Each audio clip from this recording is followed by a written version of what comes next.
اللہم صلی علی محمد.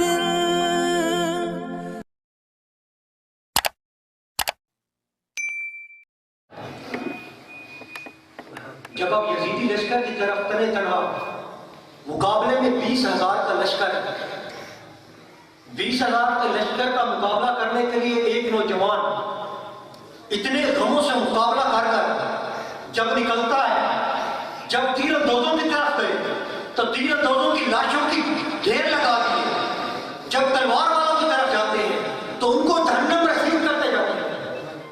یزید اور ابن زیاد کو کام کر، تاریخ کی کتب اس لفظ سے بھری ہوئی ہے، کام کر کہتا ہے کہ اگر آج یہ نوجوان، اگر آج اس کی تلوار نہ ہوگی تو تاریخ لکھے گی کہ ایک شخص نے 20,000 سر کاٹ دیے.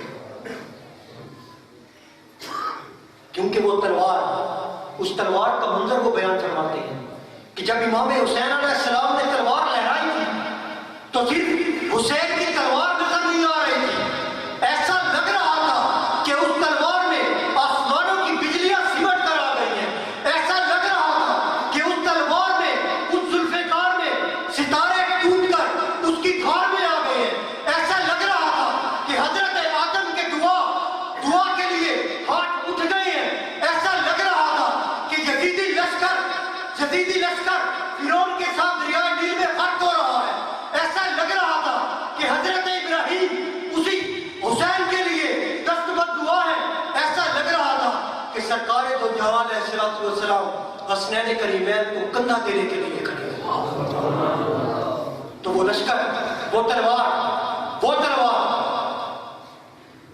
جو علی اصغر کے بازوؤں کو کٹاتے ہوئے نہ رکی، وہ تلوار جو اولو محمد کے لاشوں کو اٹھاتے ہوئے نہ رکی، وہ تلوار جو شاہ بانوں کی سسکیوں پہ نہ رکی، وہ تلوار جو سیدہ زینب پہ نہ رکی، وہ تلوار جو امام العابدین حضرت زین العابدین کی بیماری پہ نہ رکی، وہ تلوار رکتی ہے تو نماز کے وقت پہ رکتی ہے.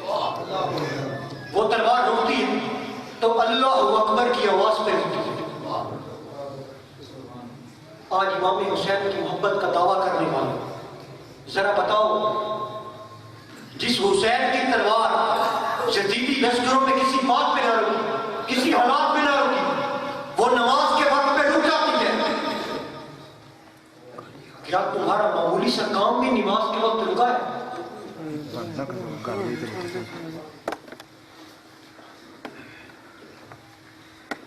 نعرہ تکبیر، نعرہ رسالت، نعرہ غوثیہ، نعرہ سلطانیہ، نعرہ سلطانیہ، نعرہ سلطانیہ.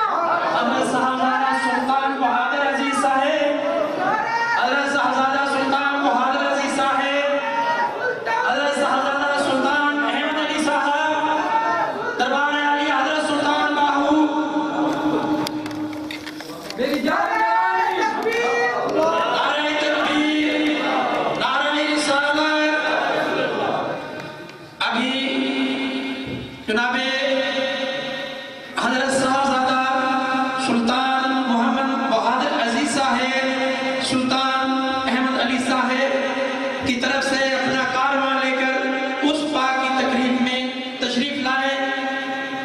بہت ہی عقیدت و احترام کے ساتھ خوش آمدید کہتے ہیں.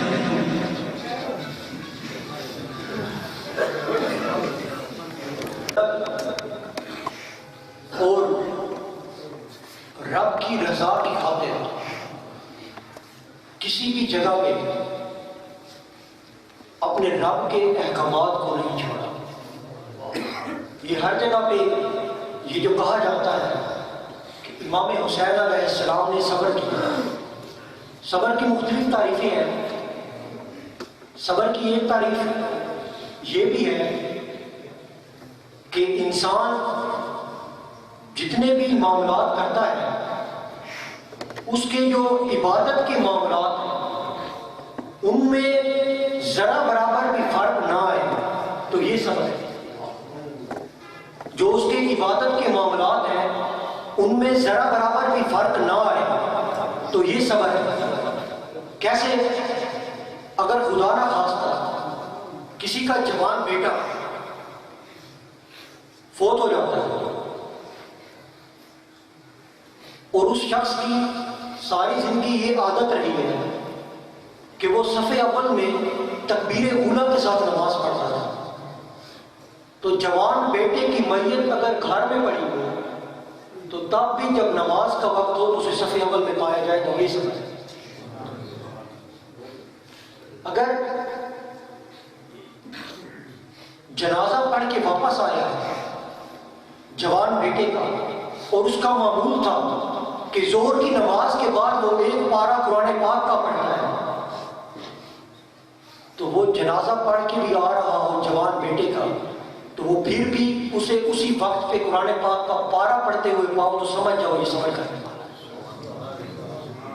اور امام حسین علیہ السلام نے یہی صبر کرنا کہ جو بھی حالات گزرے جیسے بھی رہے، جو آپ کی عبادت کا معمول تھا جب نماز کا وقت ہوا تو آپ نے اپنی نماز کو ادا کیا. اب اس ہستی کی، ایسے ہستیوں کی جو طالبان مولا ہوتے ہیں، ان کی محبت کا ہم بھرم بھرتے ہیں، ان کی محبت کے دعوے کرتے ہیں. کیا ہم نے اپنی طرف سے ان کی محبت کے دعوے شروع کیے ہوئے؟ سرکار علیہ السلام حضرت امام حسین علیہ السلام کے بارے میں فرماتے ہیں، من احب حسین احبنی ومن احبنی فقط احب اللہ ومن احب اللہ ادخلہ الجنہ. جس نے حسین سے محبت کی تحقیق اس نے مجھ سے محبت کی، اور جس نے مجھ سے محبت کی اس نے اللہ سے محبت کی، اور جس نے اللہ سے محبت کی اللہ رب العزت اسے جنت عطا کی. ومن ابغض حسین ابغضنی ومن ابغضنی ابغض اللہ ومن ابغض اللہ ادخلہ النار. جس نے حسین سے بغض رکھا اس نے مجھ سے بغض رکھا، اور جس نے مجھ سے بغض رکھا اس نے اللہ سے بغض رکھا، اور جس نے اللہ سے بغض رکھا وہ جہنم میں جائے گا. اہل بیت اطہار سرکار کی آل میں موجود ہے.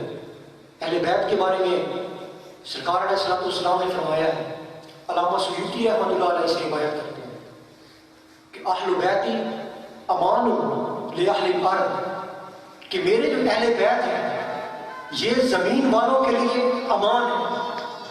اذا ذهب اہل بیتی ذهب اہل الارض، جب میرے اہل بیت اس دنیا سے چلے جائیں گے تو یہ زمین والے تباہ و برباد ہو کر ختم ہو جائیں گے. ان کی محبت جتنے بھی طالبان مولا ہیں، ان کی محبت، ان کے ساتھ بیٹھنا، ان کے پاس آنا جانا، ان کے ساتھ تعلق رکھنا. سرکار دو جہاں علیہ السلام نے فرمایا، امام مالک رحمۃ اللہ علیہ نے موتا امام مالک نے اس روایت کیا ہے کہ اللہ رب العزت فرماتا ہے واجبت محبتی للمتحابین فیہ والمتجالسین فیہ والمتزاورین فیہ والمتبازلین فیہ. اللہ رب العزت فرماتا ہے کہ میرے لیے مجھ پر ان لوگوں کی محبت واجب ہے جو میری طلب کے لیے، میری رضا کے لیے متحابین فیہ ایک دوسرے سے محبت کرتے ہیں، والمتجالسین فیہ ایک دوسرے کے ساتھ مل بیٹھتے ہیں، والمتزاورین فیہ میری لیے، میری رضا کے لیے، میرے دیدار کے لیے ایک دوسرے کا دیدار کرتے ہیں، والمتبازلین فیہ اور میرے لیے ایک دوسرے پر خرچ کرتے ہیں.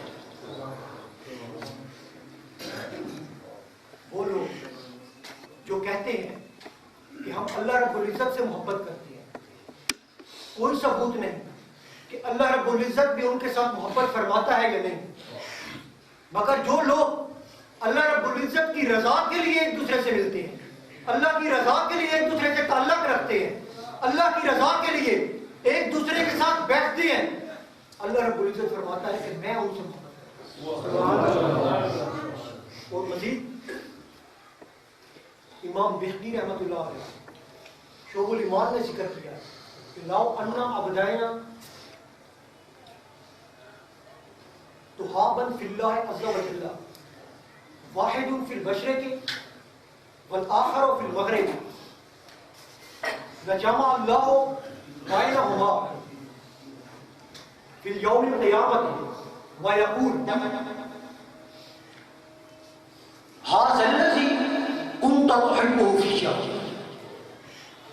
کہ جو لوگ دو شخص جو ایک دوسرے کے ساتھ اللہ رب العزت کی رضا کے لیے ایک دوسرے سے محبت کرتے ہیں، واحد فی المشرق والآخر فی المغرب، ان میں سے ایک مشرق میں اور ایک مغرب میں ہو، لجمع اللہ بینہما فی یوم القیامہ، اللہ رب العزت ان دونوں کو بروز قیامت اکٹھا فرمائے گا، ویقول، اور ان سے فرمائے گا ھذا الذی کنت تحب فی، یہ ہے وہ شخص جس سے تم محبت کرتا تھا۔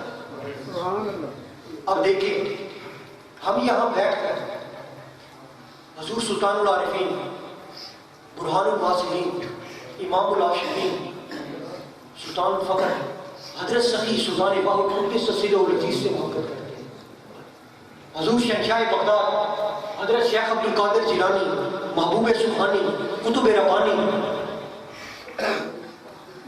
شیخ لامکانی رضی اللہ تعالیٰ عنہ آپ سے محبت کرتے ہیں، تو انہی ہستیوں کے بارے میں، انہی سے محبت کرنے کے بارے میں کہ جن سے ہم محبت تو کرتے ہیں، تعلق تو رکھتے ہیں، نسبت تو رکھتے ہیں، مگر ان سے ہماری ملاقات نہیں ہوئی اس ساری دنیا میں، انہی کے بارے میں فرمایا گیا واحد فی المشرق والآخر فی المغرب، ان میں سے ایک مشرق میں ہو دوسرا مغرب میں ہو، اس دنیا میں ایک دوسرے سے ملے نہیں، لا جمع اللہ بینہما فی یوم القیامہ، ان دونوں کو اللہ رب العزت قیامت کے دن اکٹھا فرمائے گا، وتقول، اور اللہ رب العزت فرمائے گا ان کی ملاقات کون کروا رہا ہے؟ ملاقات اللہ رب العزت کروائے گا، ھذا الذی کنت تحبہ فی، یہ ہے وہ شخص جو آپ سے محبت کرتا تھا۔ سبحان اللہ۔ اب وہ کیا کریں گے؟ قیامت کے دن ان اولیاء کا، طالبان مولا کا مقام کیا ہوگا؟ قیامت والے دن اللہ رب العزت بت پرستوں کو بلائے گا اور حکم فرمائے گا، بخاری اور ان بت پرستوں کو حکم فرمائے گا اپنے معبودوں کو لے آؤ جن کی تم عبادت کیا کرتے تھے، وہ اپنے بتوں کو لے کر آ جائیں گے۔ اللہ رب العزت فرمائے گا کہ ان سے تم محبت کرتے ہو، دنیا میں ان سے محبت کرتے تھے، یا رب العالمین ان سے محبت کرتے ہیں، حکم ہوگا کہ ایسا کرو کہ جو ان کا انجام ہوگا تمہارا بھی تو وہی انجام ہونا چاہیے۔ وہ عرض کریں کہ بالکل میرے والد، جو ان کا انجام ہو ہمارا بھی وہی انجام ہوگا۔ حکم ہوگا ان سارے بتوں کو جہنم میں ڈال دیں، وہ سارے بت جہنم میں ڈال دیے جائیں گے، اور انہیں حکم ہوگا اے بت پرستو، اے مشرکو، کافرو، اب تم بھی جہنم میں جاؤ۔ وہ کہیں گے کہ میرے مالک ہمیں معاف فرما، ہم غلطی کرتے ہیں، ہم ان کی محبت کے دعوے تو کرتے تھے مگر اب ان کے پیچھے جہنم میں نہیں جا سکتے۔